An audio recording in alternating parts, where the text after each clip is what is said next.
decías, vas a la crack. Me viene la Sí. duda con el tema de las conferencias. ¿Vos vas como presencial o vas No, no, a...? no, yo soy un ilustre. Vamos a ser totalmente sinceros. O sea, yo te agradezco la entrevista y me estarías dando a mí un espacio y una voz. Que por eso agradezco muchísimo. Pues yo soy una cosita chiquitita. No, yo voy como espectador, pago mi entrada como cualquier hijo de vecino. En algún momento, y esto se va dando en la medida que vayas publicando, que vayas saliendo. Está bien, ocurre que a veces pasa que hay tipos que en la historieta argentina han publicado en el exterior, viven de vender cosas al exterior y acá no lo juna ni el loro. Lo mismo que con dibujantes. Hay muchos dibujantes que por una cuestión de dinero y de cambio, si a vos te pagan, no sé, $100, por poner un número redondo, nada más, $100 por página, 22 páginas al mes, serán 2.200. Sí, No, sí, sí. no, 22.000. Bueno, Estoy perdido con las este, matemáticas. no, no, malísimo. Pero digamos, hace la conversión de $100 para. Sí, sí, sí. Entonces, esa persona, por más que después de ese impuesto, lo que sea, vive de eso. Pero jamás te vas a encontrar que hay tipos que la pensaron acá, viven acá, la escribieron acá, y capaz que primero sale la edición en Europa o en Estados Unidos de tal cosa por una editorial, ni siquiera una editorial famosa, o sea, famosa para nosotros de la grande, y esa persona vive de eso. Y vive bien en el sentido de que le permite seguir haciendo lo que le gusta y no padecerlo ni nada por el estilo, ¿no? O sea, es eso. Entonces yo, en el caso de la crack, voy como cualquier hijo de vecino. Sé que si tuviese armado ahora, por lo menos el de Monstruo, tuviera armado, allá, tengo tiempo todavía, pero también una inversión de guita, y una inversión de tiempo y de energía que uno puede querer o no. Capaz que yo digo, no, capaz que me animo más a hacer esto para una feria local, más cerca de acá de casa. Porque cargar papel Sí, sí, sí. es bruto, ¿no? Eh, y digo, pero voy tanteando el terreno. Entonces digo, bueno, este año no, pero el año que viene tengo este librito y este otro y voy. Porque, por ejemplo, en la crack lo que tienen es que hay un espacio, que si vos te inscribís a tiempo, gratuito, para los fancineros. Entonces, vos mandas tu proyecto. Lo importante es que tu proyecto principalmente sea de historieta, ¿no? Este, entonces, eso digamos, de historieta seguido de ilustración. Ya si vas con literatura, puede ser, pero que sea principalmente historieta. Entonces te dan un lugarcito digamos, de 50 centímetros, donde llevas tus cositas, pones y estás con otros fancineros ahí. Entonces, si yo tuviese algo impreso en este momento, probablemente podría decir, bueno, dale, voy. Entonces le escribo, espero que me acepten y habría un lugar para por lo menos para fancinear. Para después lo que son las conferencias y ese tipo de cuestiones es algo que eso lo organiza la comisión que arma la Crack Bamboo, que va eligiendo el tema, quiénes son los invitados locales, quiénes son los invitados internacionales. También, así del mismo modo que vos en este momento estás haciendo divulgación, ¿sí? Lo tuyo es divulgación, me imagino, por la zona del Alto Valle, principalmente. Sí, sí, sí. Hay mucha gente que en la Crack Bamboo empezó haciendo divulgación, pero en Buenos Aires. O sea, por más que la convención se hace en Rosario y quienes lo organizan son de allí y todo lo demás, hay que tener en cuenta que en este país, que se dice federal, pero que es tremendamente unitario, eh, está todo concentrado en Buenos Sí, Aires. la centralización. Claro, o sea, tenés dibujante de Rosario que para poder vivir o conseguirme, sea antes de Buenos Aires, ¿no?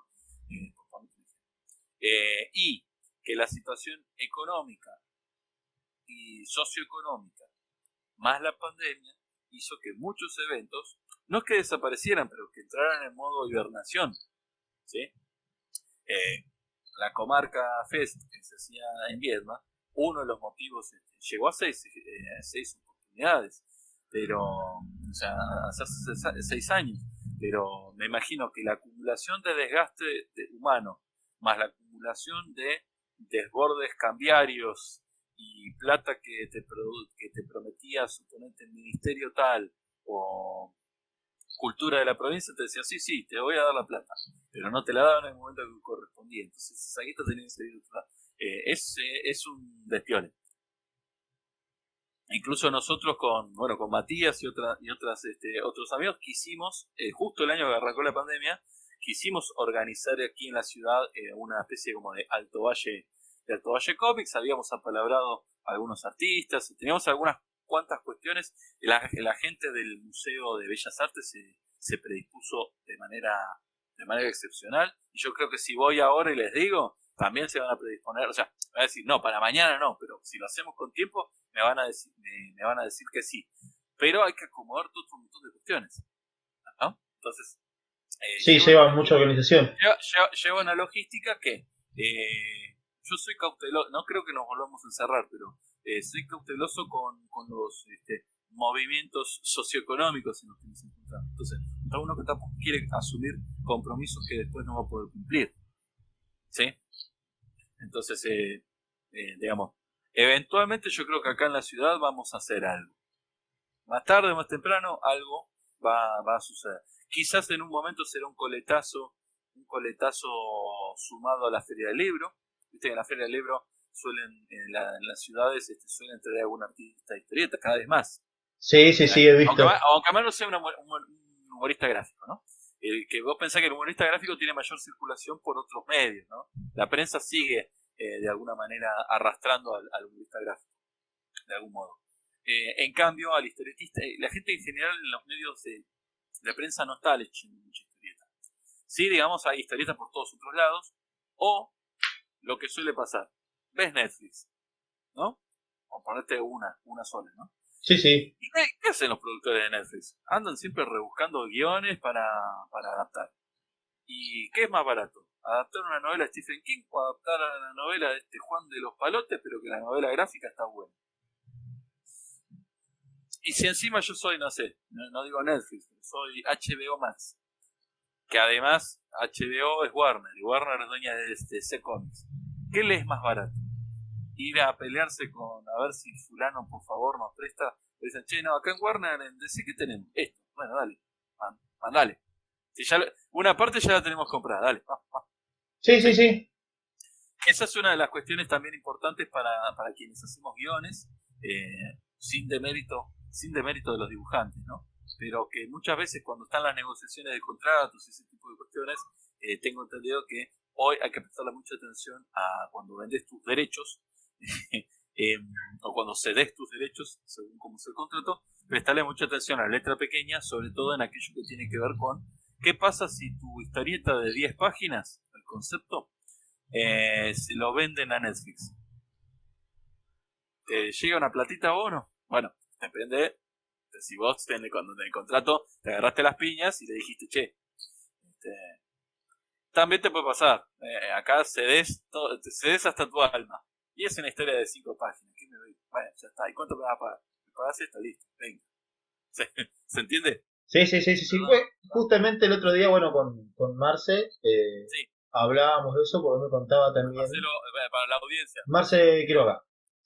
Que él contaba el tema este también de saber un poco el tema de los contratos porque te pueden enganchar en ese sentido.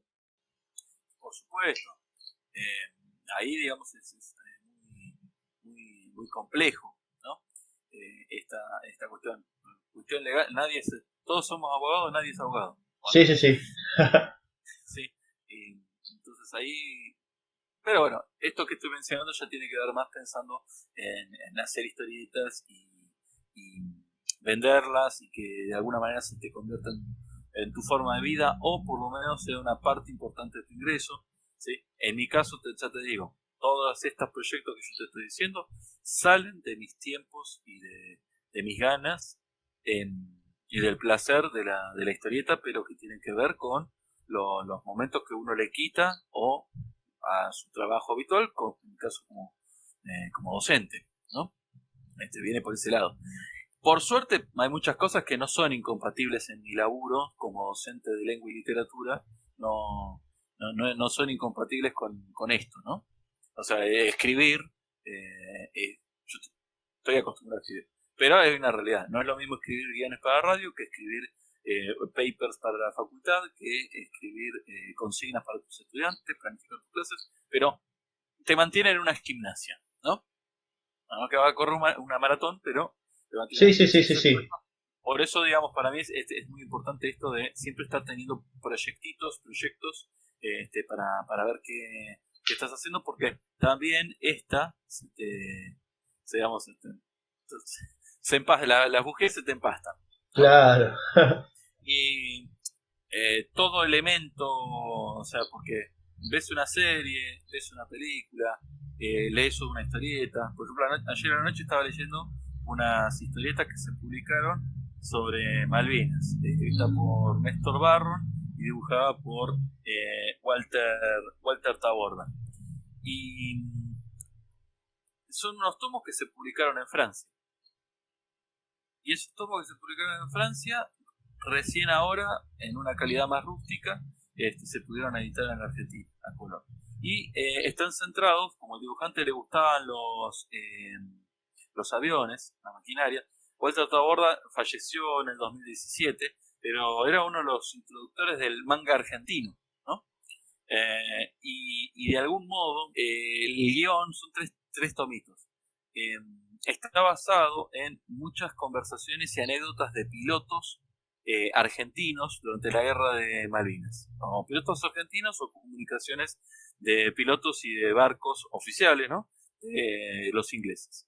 Entonces, de alguna manera, lo que te cuenta no es que estaban gloriando la guerra de Malvinas ni nada por el estilo, sino el coraje, la maña argentina de tener unos aviones que eran un desastre y más o menos sacarle el jugo y haberles hecho el aguante a una superpotencia.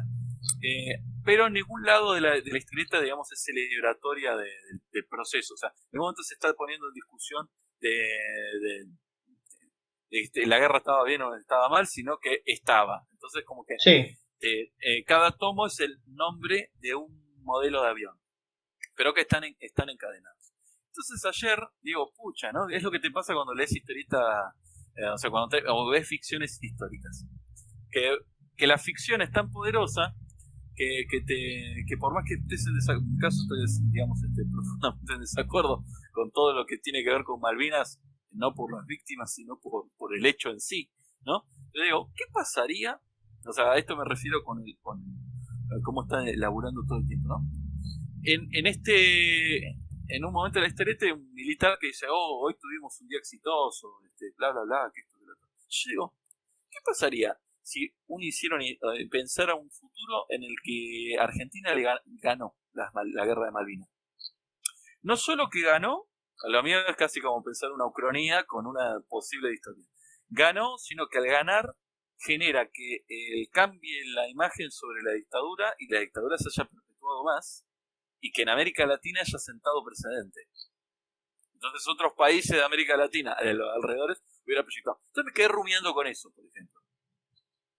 De dos cuadritos que leí y decir, bueno, tengo que investigar si a alguien no se le ocurrió antes. Uno tiene que hacer ese laburo. obviamente. Pero que en general sí, a alguien siempre se le ocurre antes. Es muy y si pasaría esto, y si pasaría esto. Que escuchás algo Sí. del guión, ¿no? Que tiene. ¿Cómo? Puede ser que sea algo que tenga que ver mucho con el tema de la hora de planificar un guión o de pensar una historia. Sí, o Y sea, si pasaría esto, y si hago esto. eh, algo que tenés que aprender, por ejemplo, para el guión de historietas, es que hay ámbitos y lugares donde los guiones pueden ser como más flexibles o menos flexibles, ¿no? Por ejemplo, ¿qué cosas no pueden ser muy flexibles? Si a vos te dicen que te van a pagar por 12 páginas, tu guión no puede tener más de 12 páginas.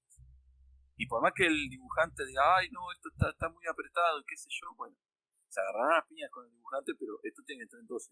No se puede, no nos podemos correr. Es como si la vos te dijera, esta película tiene que durar 1 hora 30. Tiene que durar 90 minutos, no puede durar más.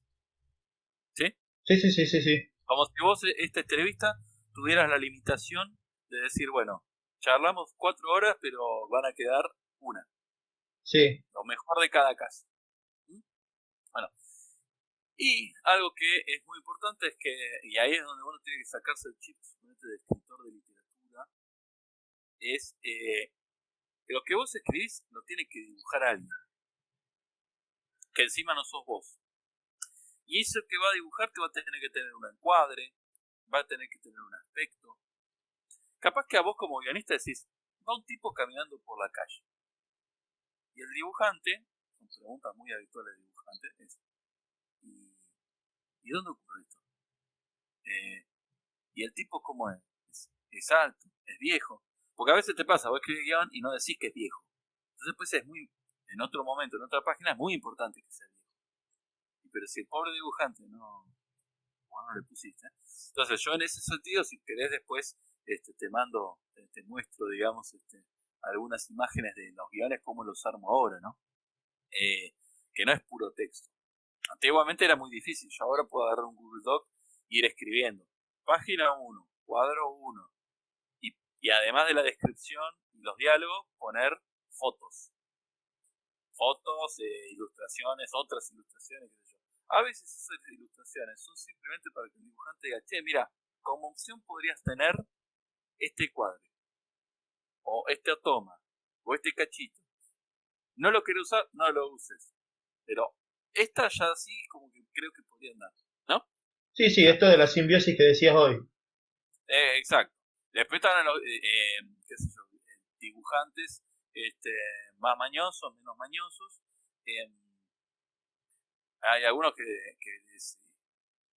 conozco, digamos, este caso de guionistas y dibujantes que llevan 30 años trabajando juntos, entonces básicamente el guionista le está comentando al otro, el otro anota o le manda los comentarios y ya con eso ya vamos andando. El, el método Stan Lee era ese, charlaba un ratito con el dibujante armaba todo y después cuando volvía el dibujante le metía los diálogos, ¿no? Sí, sí, sí.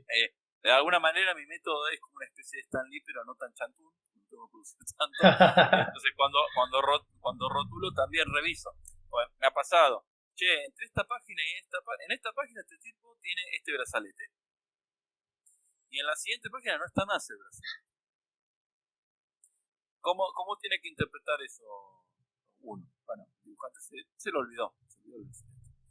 ¿Por qué pasa eso? Porque a veces entre la página 1 tal y la otra página pasaron 2 semanas. Suponete. Más cuando.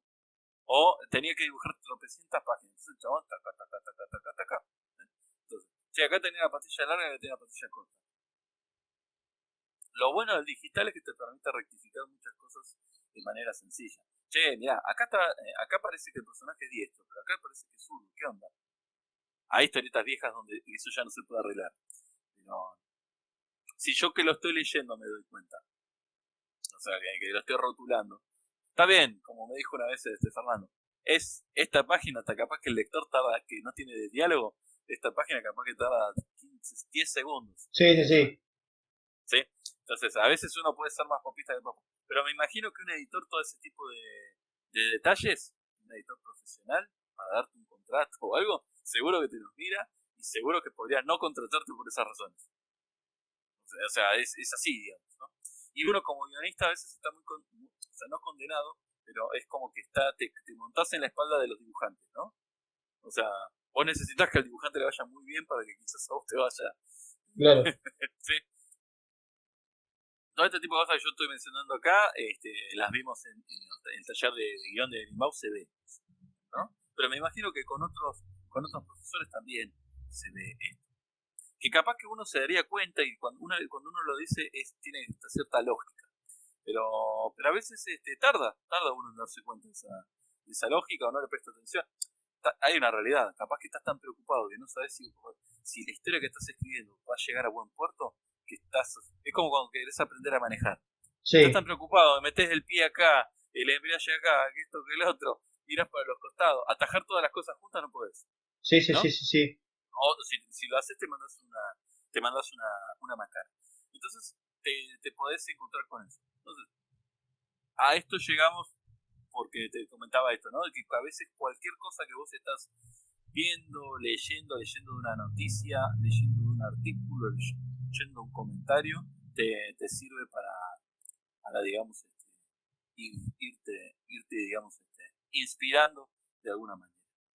¿Vos tenés algo ahí que te guste más, así, sobre lo que más te gusta escribir, o sos más Y, libre? o sea, lo que te debe hacer temática, creo que, digamos, un poco la gente que dice, no, si nos aguantaste hasta este punto, eh, tiene que saber que a mí el costumbrismo, de por sí, así el realismo a secas de por sí, no es mi género directo, no es mi género directo para producir.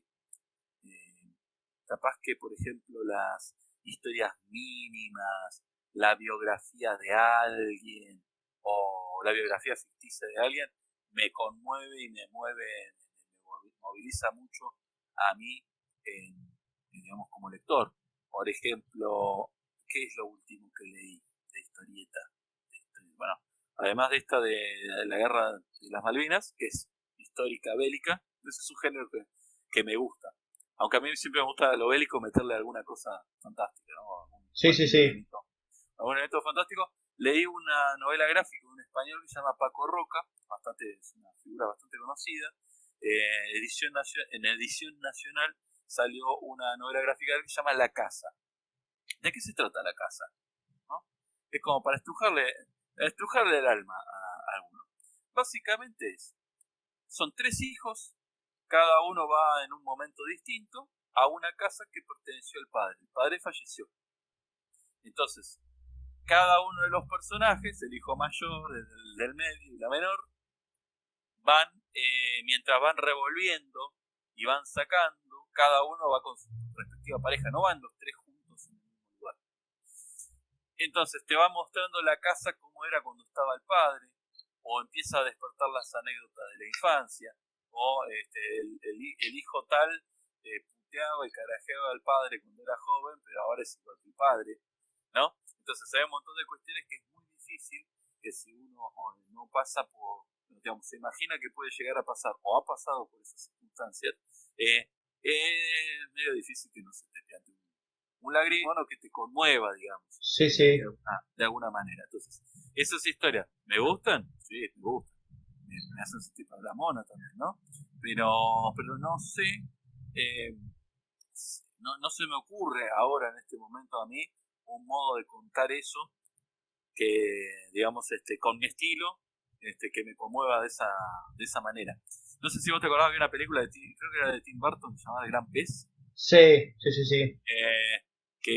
digamos, el problema es que el padre era alguna especie de macaneador, ¿no? O sea, el hijo estaba enojado con el padre está agonizando, pero el padre era como un gran versero, Sí, ¿no? sí. Y es interesante, pues eso es una vuelta de tuerca, ¿no? Cómo contar la relación de un hijo y un padre, sin pero al mismo tiempo jugando con, yéndote por lo fantástico, aunque la historia es profundamente realista. Ese tipo de cosas es difícil. Lo que noto es que muchas de esas historias también tienen otro componente que es difícil para nosotros los guionistas. Que tenés que conseguir un dibujante que te haga la pata. Porque por lo general, todo lo que yo esta que te estoy contando y otras del mismo vuelo, por lo general son autores integrales. ¿Sí?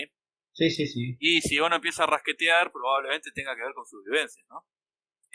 Entonces estás, sin necesidad de hacer una autobiografía, usará las páginas que sienta necesarias para, ¿no?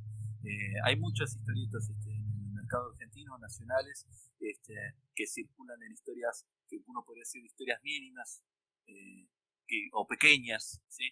Que tienen que ver no con ser grandes villanos, y qué sé yo.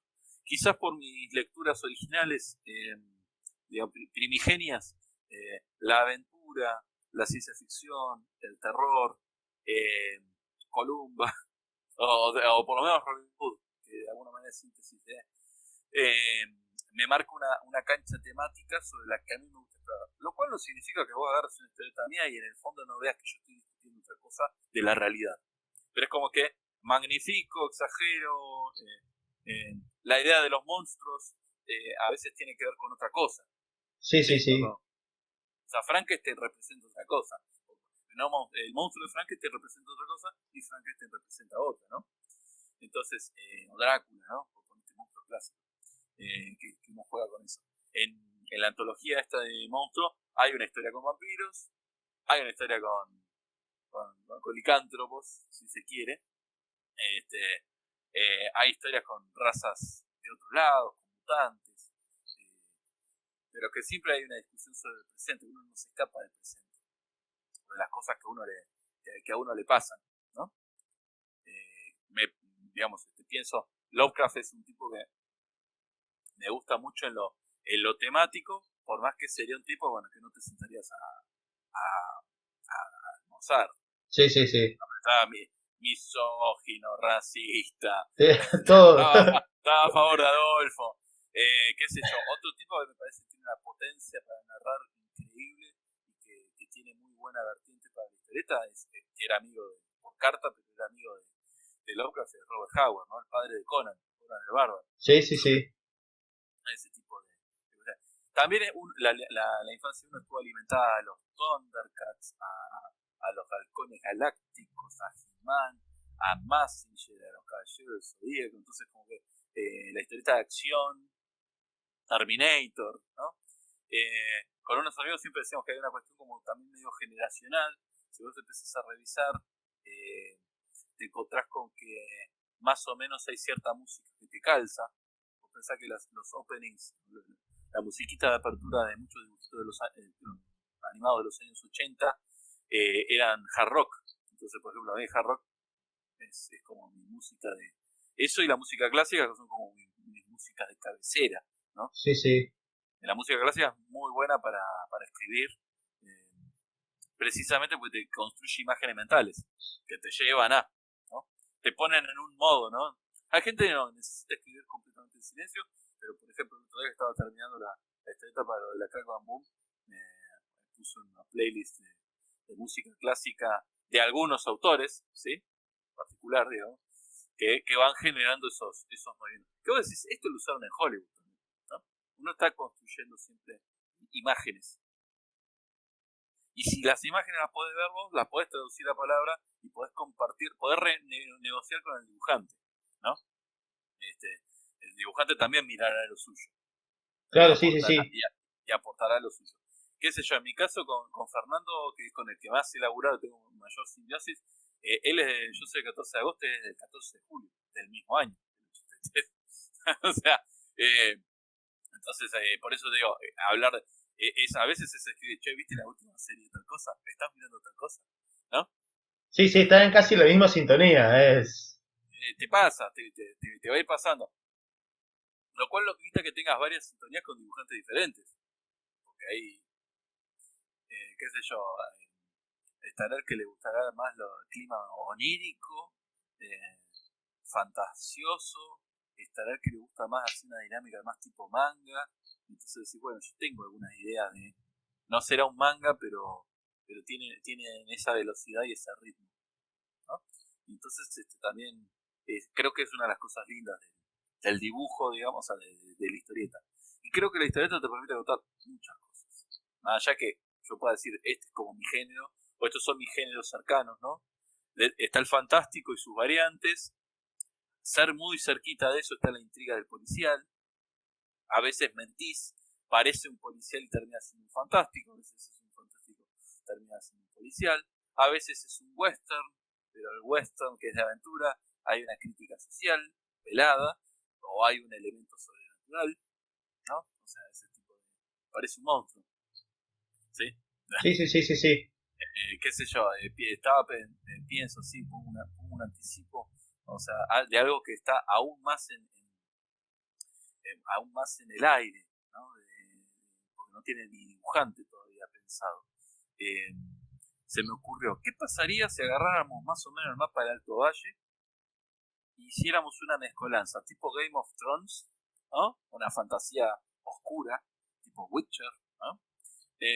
Y combinada con la conquista del desierto. En clave de fantasía medieval, onda. Que nadie venga a decir, no, acá está. Pero Sí, sí, montado sí. sobre el Alto Valle. Alta fantasía heroica, amigo. O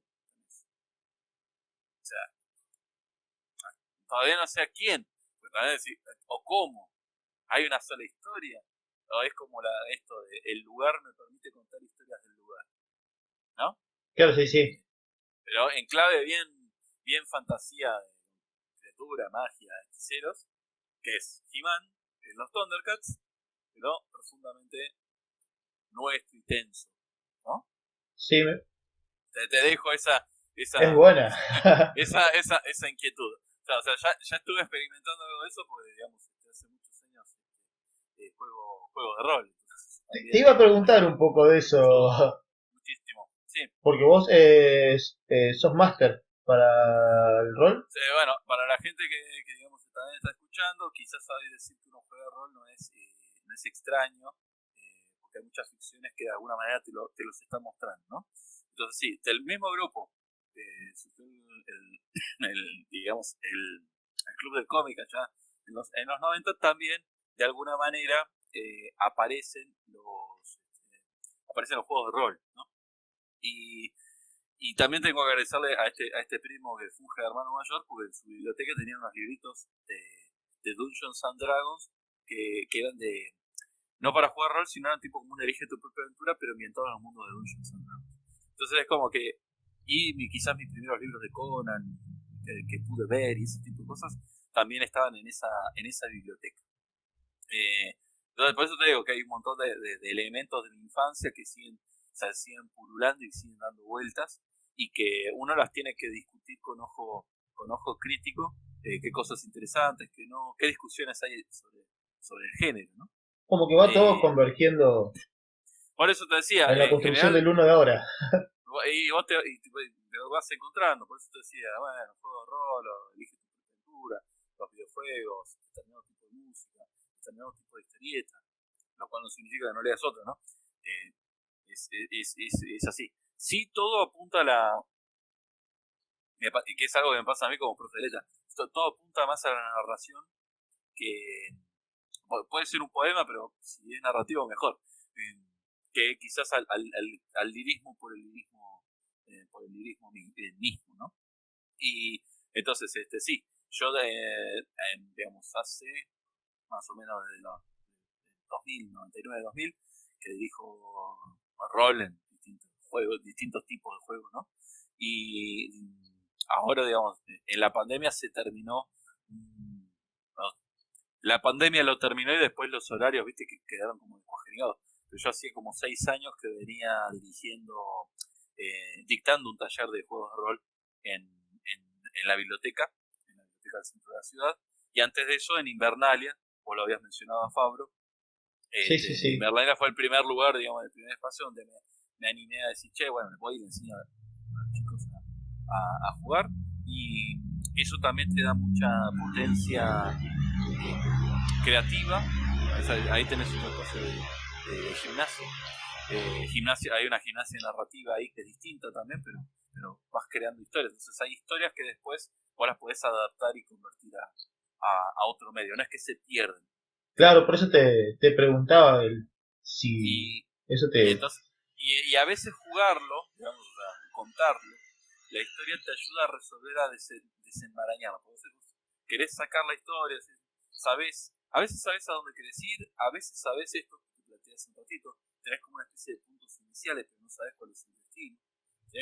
Por ejemplo, todas las historias muy cortitas, en el fondo tienen una relación con los cuentos. Cortázar decía que el cuento es como redondito, ¿no? Él hablaba de un concepto ya de la esfericidad del cuento, ¿no? Es redondito. Sí, Tiene sí. como una especie de universo cerrado en sí mismo. Y muchas historias cortas lo que ocurre es que en el fondo, para que te salgan estas historias de una página, 2 páginas, 4 páginas, vos tenés que tener remate, que es lo que pasa con el cuento. El cuento vos necesitas, sabes el cierre, y el cierre es lo sorprendente de alguna manera, y vas desmadejando para atrás. Vas armando y decís, bueno, ¿cómo hago para llegar hasta este, hasta este final? Muy de la tradición del cuento de Edgar Allan Poe, ¿no? La short story, que se Sí, lee, se lee de un tiro, o sea, escribirse no, pero leerse, la tensión es creciente para arriba y termina en el máximo, ¿no? sí, sí. O bueno, como decía Pile, ¿no? Los cuentos siempre son 2 niveles. Hay un nivel que te está contando y está la otra historia que va apareciendo, digamos. Sí, sí, Va emergiendo, cada vez va emergiendo más hasta que llega un momento de ¡rac! ¿Sí? sé cómo lo... Pero, pero el cuento puede quedar, si es fantástico, te puede quedar con posibilidad de la duda, de la incertidumbre. Si es un policial, te tiene que, te tiene que resolver el caso. ¿Sí? Si es una anécdota tipo costumbrista, puede quedar ahí. Se acabó la anécdota y esos personajes siguen vivos, pero lo que te tienen que contar ya te lo contaron. ¿No? Por eso hay muchas cosas a mí de la literatura que me sirven para seguir pensando, por más que el medio cambie, que haya recursos que van cambiando, que te van trabajando. Y en definitiva, a mí todo eso es lo que de algún modo me da placer. Después se publica, no se publica, sale en páginas web, y vos fíjate, lo importante, y esto no es una oda a la autoexplotación, la gente se autoexplota aún más tarde o temprano vos haces y eventualmente alguien haces y mostrás, a alguien le llega, Sí, ¿no? Y si a alguien le llega, acá estamos conversando, por ejemplo. ¿Entendés? sí, sí, sí. Y quizás vos llegaste ahí porque yo en realidad lo conocía a Fabio te comentó de fulano de tal, y fulano de tal, encima el valle es chico. El mundo de las historietas es chico. Yo lo he comprobado. Lo he comprobado plenamente. O sea, vos vas a 3 eventos seguidos y más o menos charlas un poco, y al año siguiente te encontrás con los mismos. ¿Cómo andás? Y se acuerdan de vos y te acordás de ellos. Lo viste una vez en el año. Sí, sí, es lindo eso. ¿Qué sé yo? En el ámbito del cómic, como en todos los ámbitos. Porque alguien que se dedica a la música te diría lo mismo. Hay gente piola, hay gente más seca, hay gente menos seca, hay gente con la que vas a acumular más, hay gente que va a ser más piola para las evoluciones. Acuérdense también que los artistas en general, yo acá puedo parecer re charlatán y re cómodo y todo lo demás, pero para muchas cosas soy un tipo muy, muy tímido. Y los dibujantes aún más. Yo he visto dibujantes que están ahí como cagados en las patas, pareciera que están cagados en las patas, no, están metidos en su mundo. Eh, entonces a veces he escuchado dibujantes manifestar que van a las convenciones porque es una manera de reconectar y recargar energía y reconectar, porque si no su vida es arriba del tablero. Sí, sí, sí. Hace poco justamente, no sé si no fue hoy o ayer, que había leído un posteo de algo de eso. De alguien que Sí, iba a sí. alguna conven y comentaba. ¿Viste? También he conocido guionistas que te dicen, guionistas profesionales que se dedican a hacer guiones para tele, guiones para cine, escriben para prensa periódica, y con todo eso acumulan el sueldo, ¿no? Sí, sí. Y el tipo dice, bueno, yo me acuerdo quién era, hay un guionista que se llama Luciano Saracino, que actualmente está escribiendo Dago, él también fanático de Robin Hood. Eh, Dagos, por ejemplo, es un personaje que en Italia, como tiene tanto éxito, se sigue saliendo, de hecho, al dibujante. Este que te decía, el guionista de la Guerra de Malvinas, Néstor Barron, era como el guionista habitual de reemplazo de Robin Hood para muchas cosas. Que Ah, se venden, ojo, se venden en Italia. Se vendieron en Italia. La ventaja es que ahora Néstor Barron, junto con su pareja, que es Paula Varela, tienen una editorial que se llama Primavera Revolver. Y entonces, sacaron una revista que se llama Revolver, que es de antología. Entonces son historias cortas y autoconclusivas. Y muchos de los libros de Dago, que nunca habían llegado a la Argentina, que guionizó este señor con distintos dibujantes, están llegando a la Argentina. Y la verdad es que para lo que cuestan los libros, o sea, en términos monetarios, son baratos. Están bien editados. O sea, son cosas que no leíste nunca. sí, Si te sí. gusta el personaje, son historias más largas, ¿sí? Porque habitualmente la historia de Dago tiene 14 páginas. Entonces acá quizás van de 14 en 14, pero viene el librito. Entonces en el librito son 6 episodios, y en 6 episodios te contó toda una historia. De Dago fue a tal lado y resolvió tu historia. Bueno, entonces tiene como más fuerza la historia. Viste que a veces pasa, lo vemos yo lo veo por ejemplo con la gente y las series. Viste que hay Sí, gente que las series, y encima ahora se maratonean las series, ¿no? Eh, pero que las series, hay gente que todavía le gusta ver la serie unitaria. Es decir, esa serie que no importa qué día la enganches, si enganchas perdón, el capítulo la entendés. sí, sí, Por sí. más que haya una historia que va así como de fondo, ¿no? Y están los otros, ¿no? Los maratoneros, que es una serie de 8 episodios que te la ves en un tirón, Pero no es que podés agarrar el episodio 8 y después decir, me gustó, vuelvo para atrás. No, y que por ahí queda abierto. Viste que pasa Bueno, mucho que quedan abiertos y tenés que esperar para 2, 3 años hasta que llegue la sí, nueva esta cosa temporada. publican, no sé, en el mundo de las historietas te pasaba eso. La compro y pero todavía no salió el tomo final. Capaz que no sale nunca. Me ha pasado, Con el manga viene pasando, me parece. me comí agarrón con una historieta de Juan Jiménez, que el tomo, compré justamente en Rosario. Sí, sí. Tomo precioso, tapa dura, bien grandote, decía integral. Cuando te dicen integral, vos decís está entero. Resulta ser que la historia termina, digamos, el tomo integral compila 3 tomitos chiquitos. Mira, sí, la historia no termina. Vas a internet, googleas, faltaría un cuarto tomo. El guión existe, pero el dibujante estaba ocupado con otras cosas. Y ahora el dibujante de ese tomo se murió. Fue uno de los primeros a morirse en la pandemia. Sí, sí, sí, sí, me acuerdo. A veces, ¿por qué? ¿Por qué, no? Ese tipo de cuestiones te pasa. Una cosa es que el manga no te llegue. O sea, que la historieta terminó, pero que a Sí, vos no te sí. llegó la cabeza. El garrón es cuando sí. Y entonces también está esta cosa, ¿no? Medio como el tema de Queen. Show must go on. O sea, si no están los autores, ¿termina o no termina? ¿No? Yo como lector de Game of Thrones, no de Game of Thrones, sino de la saga de la canción de Hielo y Fuego. ¿Sí? Porque la serie Game of Thrones termina mal, pero Sí, termina. Bueno, ¿por qué termina? O sea, ¿por qué termina y a dónde va? Y si te quedaste donde te quedaste en la novela, te quedaste con la vena así, diciendo, todas estas cosas que tienen que estar por pasar, ¿cuándo pasan? Dale, Martín, termina de escribir. ¿No? es un Sí, pedido. viene sacando series para otro lado. Claro.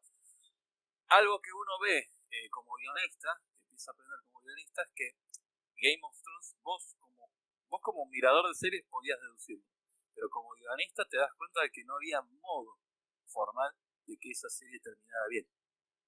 O sea, cuando empezás a mirar, pues, digamos, un poco esta cosa, ¿no? Del guionista que es molesto ver cosas con los guionistas porque después se va a decir, no, porque acá la estructura, que el personaje, que la motivación, que esto, el primer acto se rompe, empezás a hacer todo ese análisis, y ves como que es la malla, es el entramado. Entonces a veces lo que empezás a disfrutar no es si tiene final feliz o no tiene final feliz. Si el fin tiene el final que le corresponde para lo que construyó. Onda, esta historia y está buena porque tiene el final que construyó. Y bueno, da la casualidad que el final feliz porque es una comedia. ¿No? Sí, sí, sí. Empezás a mirar y te empezás a quejar también muchas veces del cine, sobre todo el cine más hollywoodense, decir, ¿por qué está tan mal armado? ¿Por qué empiezan tan bien las películas y derrapan tan mal al fondo? Hay múltiples razones, me imagino, que no solo tienen que ver con el guionista, sino con productores, ejecutivos que meten mano y todo eso. Quizás esta cuestión de no te, digamos, de la historieta, también a cierto nivel tiene sus metidas de mano, sus editores, pero creo que para algunas cosas todavía sigue siendo un espacio bastante amplio para las voces. O sea, que lo que querías contar lo cuentes. Che, pero esto es una animalada. Bueno, pero si vos como editor me dejas contar esta animalada diciendo esto va a ser una animalada, vos le mandás para adelante. Y hay gente que quiere leer la animalada, mandémosle para adelante. En Hollywood no. Lo que pasa es que yo entiendo que la guita, digamos, ahí organiza muchas cuestiones. Sí, sí. Así que, sí, estamos hablando de rol, pero veníamos por Sí, ahí. no, pero igual tiene un poco que ver porque estamos hablando del tema de vos como guionista en sí, que por ahí Sí, también me sí, lleva sí. a preguntarte esto. Ahora es que como guionista vos, me decías recién, al ver una serie también te cambia la visión. O vos empezás a ver y a pensarlo de otra forma. Pensás Sí, también posibilidades que vos darías o decir, che, esto me podría servir. o sea, dos cosas. Una que creo que le pasa a todo el mundo y no solamente a quienes se dediquen a ser guionistas, es cuántos hemos mirado una película y le hubiéramos cambiado el final, o hubiéramos hecho que fulano se junte con Megano, o que se pelee con Sutano, o que la muerte sea así, o que sea así, ¿no? Y después están los foros de internet llenos de yo lo hubiera hecho así, yo lo hubiera hecho así. En el ámbito académico pasa mucho lo mismo, ¿eh? Alguien escribe un trabajo y después alguien se levanta y dice, no, yo hubiera hecho tal cosa. Pero ¿cuál es la pregunta? Eso por un lado. Después sí, lo que tiene que ver con digamos, inspiraciones, o sea, decir, qué buena temática esta para revisar, para ver si yo después me pongo a investigar y saco una idea. Yo te diría que a mí me pasa más que cuando hago zapping en YouTube, ¿sí? Y, y paso de cómo hacer pan de masa madre a un fermento de tal cosa, a cómo es la progresión de acordes en tal tema, y luego a, qué sé yo, un video de estos tipos que hacen en la India, que con cañas y barros hacen mansiones. Sí, Capaz sí. que en ese quilombo de idas y vueltas, ahí se me ocurren cosas que quizás en una ficción, en una serie, eh, no. O sea, no tanto. ¿Por qué? Pero fíjate que te comenté, en una historieta sí me pasó. Capaz que en una serie de televisión, el ritmo de la serie te mantiene tan obnubilado, tan enceguecido en eso, que uno no para la serie y mira para arriba. En cambio, vos cuando estás leyendo una historieta tenés el lujo de quedarte clavado en esa página un rato. No es que vos le podés poner pausa, ¿no? Sí, sí, sí. A la serie, pero no está el hábito. No está el hábito de cortar. Para, ¿qué pasa acá? ¿No? No está el hábito de eso que vos agarraste y dejás de leer un momento y levantás la vista, y al levantar el gesto de levantar la vista en realidad estás pensando y rememorando cosas, ¿no?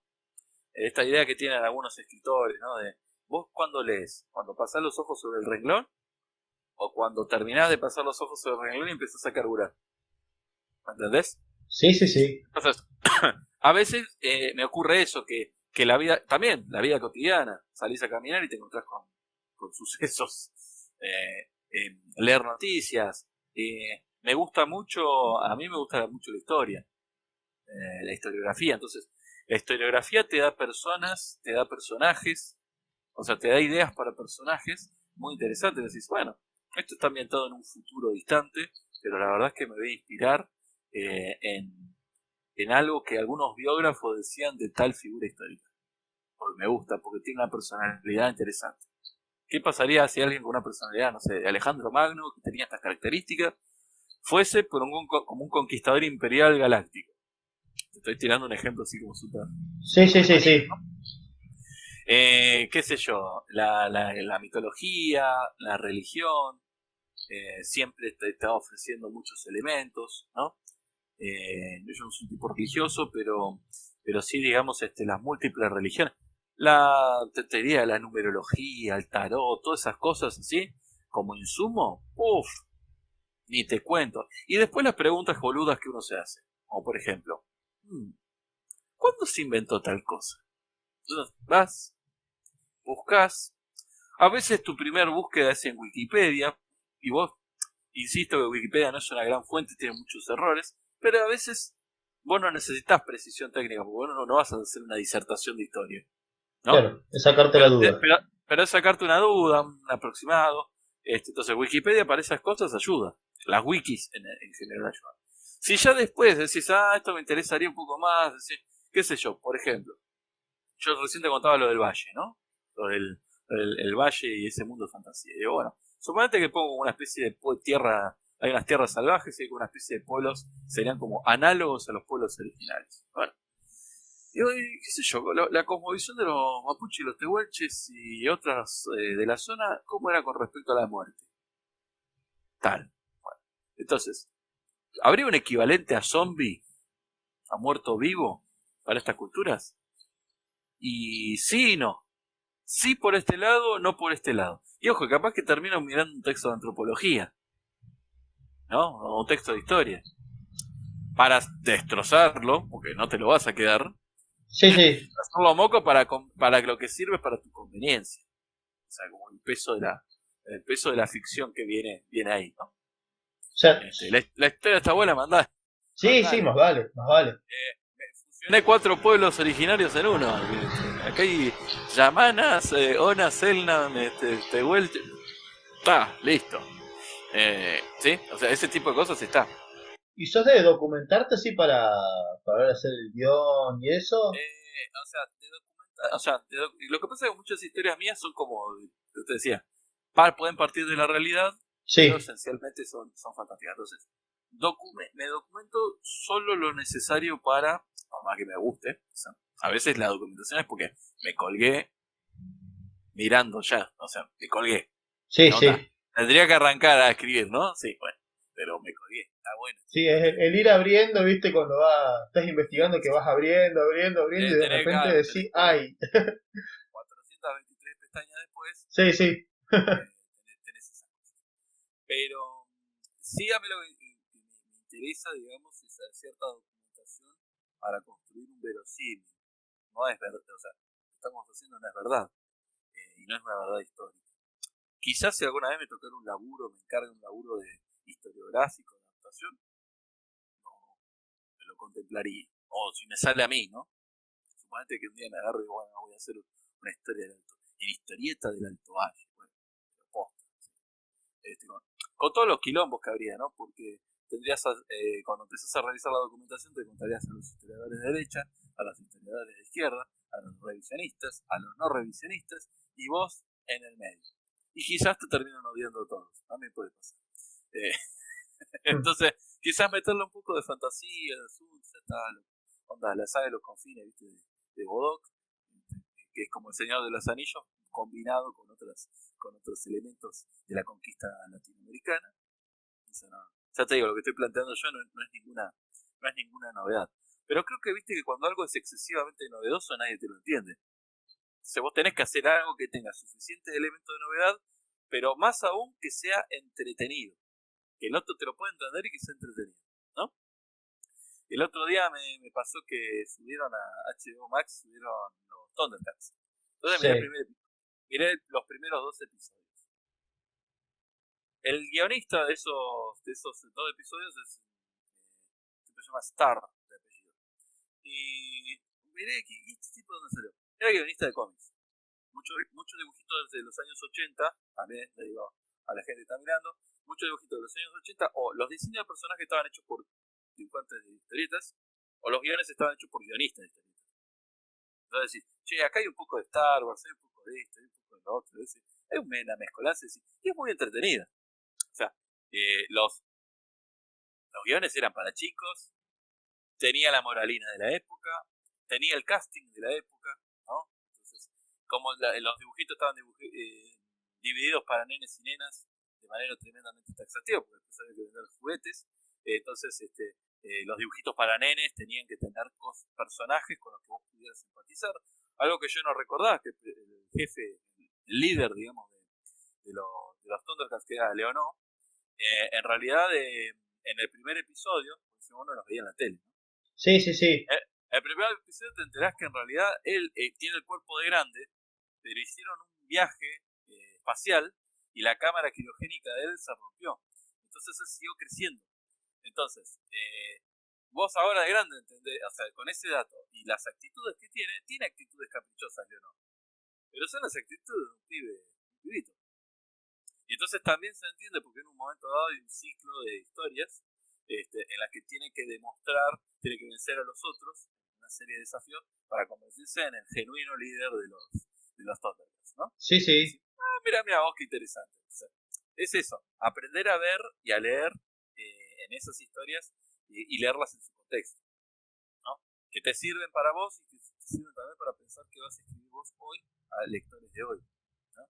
Yo a veces no pienso que mis historietas están pensadas para pibes. Debo ser totalmente sincero. Está más pensada para boludos grandotes como nosotros. ¿Sí? Claro. Y si a alguno le engancha, le engancha. ¿Sí? Yo lo entiendo eso. Así que, lo que tiene que ver con documentación, sí me pasa que muchas veces hago la documentación, sobre todo para cuestiones fotográficas. Porque eso yo lo dejo pegado en el Google Doc, en el guión. Entonces, se lo dejo al dibujante. Le digo, che, mira, ojo que los trajes en esta época eran así.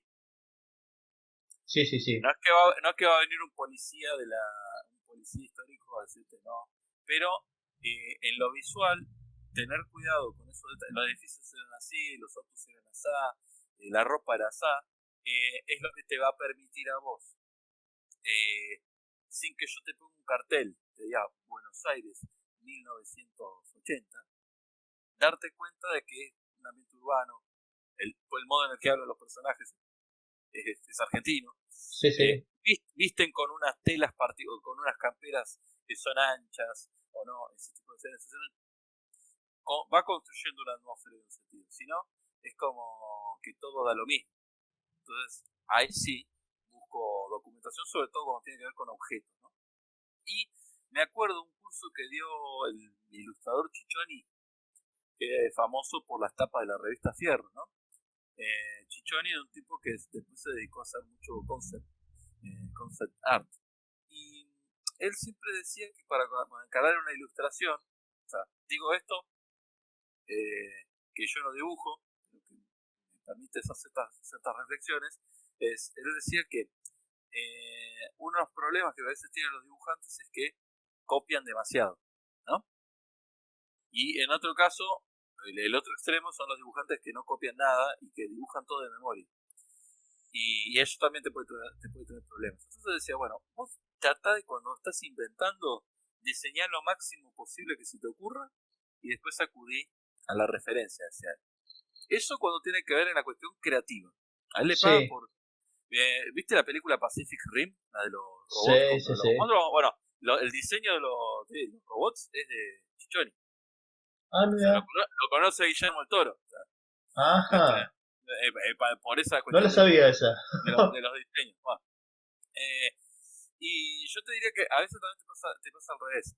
Si vos te pasás de rosca con solamente de memoria, o te pasás de rosca solo con la memoria cinematográfica, lo único que vas a conseguir es un pastiche genérico. O sea, si yo agarro y te digo, cerrar los ojos y decime cómo se ve qué elementos tiene una comisaría, ¿no? Sí, sí, sí. Y cerrar los ojos y es más probable que, por más que hayas pasado por alguna comisaría acá, probablemente cierres los ojos y pienses en una comisaría, en un departamento de policía yankee. ¿Qué tiene? Las rejas ahí atrás, ¿viste? Sí, todo ese tipo de cuestiones. Ahora, la pregunta es, incluso la policía, la reja de la comisaría de la policía yankee, ¿es así realmente? Y cuando empezás a buscar fotos en Google, ¿sí? No, nada que ver. Lo que pasa es que es funcional eso para filmar. Porque si no tendría que, para filmar una serie de policías yankee, tendría que tener como muchos escenarios. Claro, sí, sí. Acá lo resolvés todo en una. Esa que tienen todos los escritores en el mismo lugar. Sí, está el escritorio, está la celda atrás y... Sí, depende si es policía chiquita o si es de FBI. Claro, sí, sí, sí. Entonces, me acuerdo una vez que llevamos una historieta y a Fernando se la miró un dibujante y le dicen, esto no es un auto, una camioneta. Claro, o sea, sí, es el dibujo, pero no es un auto. Es como transmite una idea de auto, pero ni siquiera, digamos, no se trata de ponerle todos los detalles, pero sino que transmite la idea de volumen, peso, proporción, ese tipo de cuestiones. Sobre todo, le decía, si vos querés hacer un tipo de dibujo tirando realista, tenés que ser cuidadoso con los objetos. Sí, O sea, no puede ser que en este fondo pones dos líneas y ya está. A veces sí, hay un fondo negro y ya está. O por ejemplo, yo acá en este momento tengo un fondo blanco, claro. ¿no? Sí, sí. Pero hay unos pliegues de la cortina que se alcanzan a ver, porque bueno, se veía mejor un rato antes. Sí, sí. Son los pliegues de la cortina. ¿Sí? Entonces, que tenga volumen, que tenga espesor. Me pasó la otra vez también con la entrada de un edificio. Este, y digo, pero pensar en digamos, la entrada de edificios del centro de Roca, ni siquiera te digo de Buenos Aires. Digo, esto no es la entrada de ningún edificio de ningún lado. Es verdad, me dice, dibujé de memoria. ¿Tienen zapatos? ¿No tienen zapatos? ¿Cómo son? ¿Tienen barba? ¿No tienen barba? ¿Jugar con los rasgos? ¿Qué sé yo? yo, digamos, en ese sentido, trato de que el dibujante se esmere también, ¿no? Sí, sí. Viste que hay dibujantes que tienen siempre la misma cara. Son, como también puedes decir, hay guionistas que siempre hacen lo mismo bien, es verdad. Pero es como que hay una búsqueda de ir tensionando esos límites. Y muchas veces la documentación te ayuda a respaldo para verlo vos como guionista y poder sacar. También te pasa que en esa documentación visual se te puede ocurrir a vos como guionista, no tanto como lo va a dibujar el otro, sino a vos como guionista se te puede ocurrir algo. Qué sé yo. Tal aspecto y estás buscando un general que tiene tal aspecto y así, y encontraste un dibujo copado en Pinterest y mira, la descripción del personaje podría ser medio parecida a esta. Chao, la mierda. Sí, sí. Anda por estas razones. Entonces ahí la documentación también sirve para, digamos, no solo para respaldar, sino que a veces en ese círculo vicioso o virtuoso de estar buscando todo el tiempo estás enganchando, ¿no? Eso sería, digamos. Y qué sé yo, como recomendación adicional a eso es siempre tener algo, ¿sí? Algo para anotar. Plasmar enseguida, sí. Sí, a veces sí, anotas. Yo en la computadora tengo muchos archivitos TXT, que eso no tiene formato, bloc de notas sería. Sí, sí, sí. Y les pongo un titulito genérico y les pongo capaz que una frase que se me ocurrió o una frase que leí. Proverbio de tal cosa. Bueno, listo. Queda ahí guardado. Entonces en la carpeta dice guión y apunte. Entonces cuando uno dice, bueno, esta idea, que yo, esta de la idea de steampunk victoriana que te había comentado, como idea debe tener como 5 años. La de los dos luteros peleándose y uno mata al otro. Sí. Esa era la idea original. Nada más. Y alguien intenta, o sea, digamos, y la premisa es que la sospechosa, pero solo es sospechosa para alguien que conocía al difunto. Entonces el Claro. difunto empieza a investigar, pero la policía nadie le va a bola. Entonces el investigador, digamos, vendría a ser el amigo del difunto. Ese es el concepto. Pero hasta que después no la rescaté, hablé con este chico, con Ezequiel. Ezequiel me dio el visto bueno, a decir, me gusta, me interesaría ver qué onda. Y entonces después me senté y terminé de escribir una especie, no un cuento, pero sí un parrafito en el que te cuento toda la historia. Hasta ahí es como que no estaba ahí Ya. en la nebulosa. Yo ya estaba contento con eso. Incluso esa historia tenía 3 finales, o sea, era una historia de 10 páginas. Pero al dibujante le dije, che, final 1, final 2, final 3. ¿Cuál te parece a vos que parece más interesante, que tiene más punch? Dice, no, este es como muy genérico, sería como el habitual, alguno de estos dos. Entonces que dice, al final, como que fusioné dos de esas 3 opciones. Que está tengo una especie de relación conflictiva con los héroes. Me gustan las películas con héroes, me gusta He-Man, Leonardo, qué sé yo, pero como que me cuesta que los personajes que uno va desarrollando lleguen a una heroicidad prístina y linda y se mantengan ahí. Claro, no es el camino del héroe propiamente dicho, sino que. No, a mí que probablemente me gusta el camino de la mugre, no, Ya. me gustan los finales irónicos, me gustan, sobre todo para las historias cortas, ¿no? Sí, sí, sí. Los finales irónicos. Me gustan los personajes que lidian con contradicciones, pero no las típicas contradicciones del héroe. Si quiero ser héroe, no quiero ser héroe. Pienso en contradicciones más jodidas, ¿no? O sea, me gustan historias típicas en las que vos tenés que tener héroes, el héroe lustroso, tipo Sí. Superman, que no duda, pero con tipos más bien, no digo miserables y mezquinos, pero que siempre tienen, o sea, tienen algo de persona. Viste que las personas no pueden ser blancas o negras. Uno está lleno de matices. Es más, hablas con uno y dices, no, fulano es un solete, es un forro. No, pero si fulano es repiola. No, a mí una vez me cagó, ¿no? Sí, sí, Y sí, sí, es sí. la misma persona y en la misma época. Es decir, bueno, fulano puede cambiar, ¿no? No, me gusta esa cosa de las personas y sus contradicciones, ¿no? Entonces, los héroes muchas veces están montados sobre esas contradicciones. Y es algo que me gusta a mí. Quizá la gente lo lee y dice, mira, un compañero de guión que leyó las historias de monstruos me decían, hay algo de Barreiro en tu estilo. ¿Qué sé yo? No sé. Que la gente lea Barreiro, que lea a mí. Barreiro, Compare. no, Barreiro, a mí Barreiro no me gusta, pero puede ser un Barreiro inconsciente, ¿no? Como decías, hablabas de influencias, pero creo que Wood también tiene sus momentos. Hay historias de Dago donde Dago hace todo bien y de todas maneras muere. Sí. Me acuerdo de una patente de Dago donde el tipo le enseña a un pueblo que estaba podrido de ser asaltado por los bandoleros. Sí. Básicamente la historia de Yojimbo o la historia de los Siete Magníficos, es esa. Y entonces Dago solo les enseña a los tipos a defenderse. Y entonces se va Dago re contento del pueblo, re contento. Es como que en su vida llena de sangre, muerte, desolación, ha hecho algo que vale la pena. Y va a decir, bueno, se podría quedar ahí la historia. Pero te muestro un par de cuadros más donde los campesinos están revisando a los bandoleros muertos y dicen, mirá cuánta plata hay acá. ¿Cuánta guita hay acá? Con esto no necesitaríamos cosechar. ¿Por qué no nos organizamos nosotros y vamos a...? Y ahí termina la historia. Claro. Una ¿Sí? vueltita. Claro, o sea, que uno dirá, bueno, pesimista. Sí, es pesimista, pero hay ciertas... como dice el dicho, el camino al infierno está embaldosado de buenas intenciones, ¿no? Tal cual.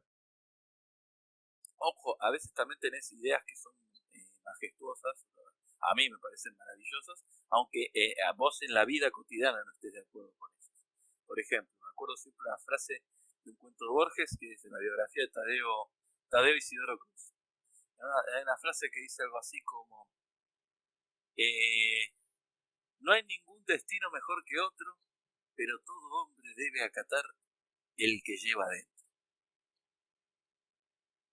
Es el festival de la predeterminación, o sea, hagas lo que hagas, está ahí, está marcado y grabado a fuego. Pero decime si no es linda la frase y decime si no es motivadora a una historia de un tipo que está condenado a su destino. Y Edipo es eso. Sí, sí, Se sí, quiere ir sí. a tal lado y termina haciendo justamente lo que le dijeron que iba a hacer, ¿no?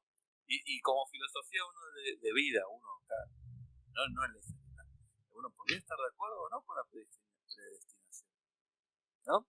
Sí, sí, sí. A mí me gustaría pensar que no, hay algunas cosas que sí son muy inexorables, que no vamos a morir, pero que somos responsables en mayor o menor medida de un montón de cosas.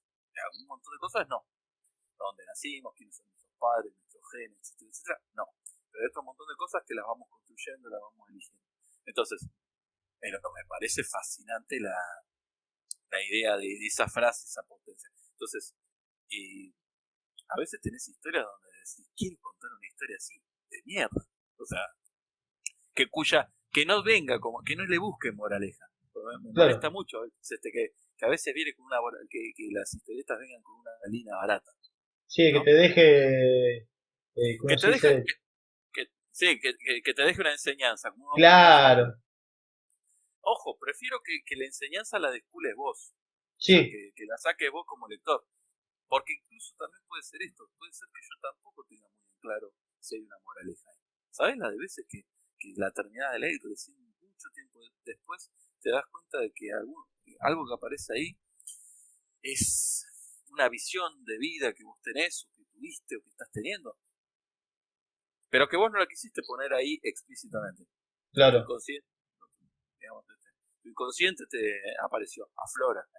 Pero bueno, eso ya da para carne de diván.